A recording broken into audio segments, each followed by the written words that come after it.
Remember the story about how an event is like cycling without the support wheels? How it puts a smile on your face. Let's say you never remove the support wheels. You choose the safe path. You never leave the bike. As time goes by, you become lazy. You put on a few pounds. You become a food junkie, a drug addict. You start with petty crime, and then you move on to more serious stuff.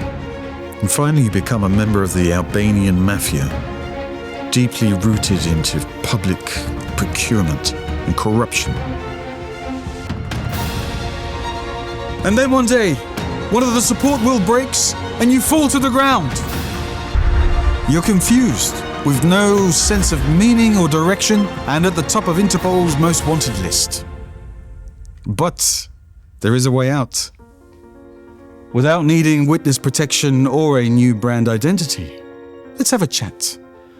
I promise, whatever the problem, whatever the symptoms, the treatment is an event.